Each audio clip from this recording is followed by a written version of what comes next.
भारत की रक्षा क्षमताएं लगातार आधुनिक तकनीकों के साथ सशक्त हो रही हैं और इसी कड़ी में सेना की मारक क्षमता और निगरानी तंत्र को और मजबूत करने के लिए भारत इजरायली हेरॉन ड्रोन की संख्या बढ़ाने जा रहा है।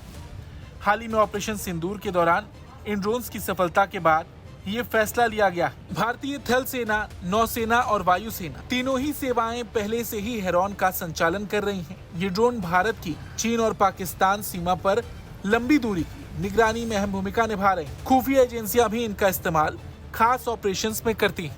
ऑपरेशन सिंदूर जो इस साल मई में पाकिस्तान के खिलाफ चलाया गया था, उसमें इन ड्रोन्स ने सटीक इंटेलिजेंस, सर्विलांस, रिकॉन्सेंस मिशंस में प्रभावशाली प्रदर्शन किया। इस सफलता के बाद अब नई खेप के लिए ऑर्डर दिए जा रहे हैं। खास बात यह है कि इनमें से कुछ हेरॉन ड्रोन को स्पाइक NLOS मिसाइलों से लैस करने की योजना भी है।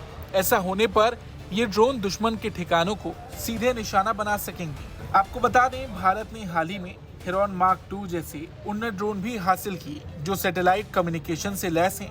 इसका मतलब है कि ये ड्रोन लंबी दूरी तक लगातार उड़ान भर सकते हैं और बड़े मिशन को अंजाम भी दे सकते हैं। इसके साथ ही रक्षा मंत्रालय और वायुसेना मिलकर प्रोजेक्ट चीता को भी आगे बढ़ा रहे हैं, जिसके तहत पुराने हेरॉन ड्रोन्स को अपग्रेड कर उन्हें कॉम्बैट कैपेबल बनाया जाएगा। देखा जाए तो भारत इजरायली तकनीक पर भरोसा जता रहा है।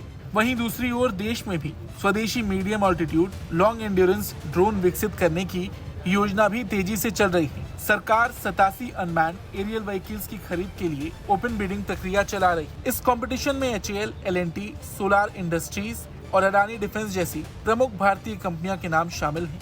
कुछ ड्रोन इजरायली कंपनियों के साथ मिलकर भी बनाए जा सकते हैं। भारतीय सेना ने अगले 10 से 15 सालों में लगभग 400 medium altitude long endurance drone की जरूरत जताई है। यह आंकड़ा बताता है कि आने वाले वक्त में ड्रोन युद्ध की रणनीति का अहम हिस्सा होंगे और भारत इस दिशा में पूरी ताकत से आगे बढ़ रहा है। रक्षा विशेषज्ञों का मानना है कि अगर इन ड्रोन्स का प्रोडक्शन बड़े पैमाने पर स्वदेशी स्तर पर किया जाए, यानी कि ये ड्रोन्स अगर भारत में बनाए जाएंगे, तो भविष्य में भारत पूरी तरह से आत्मनिर्भर बन सकता है।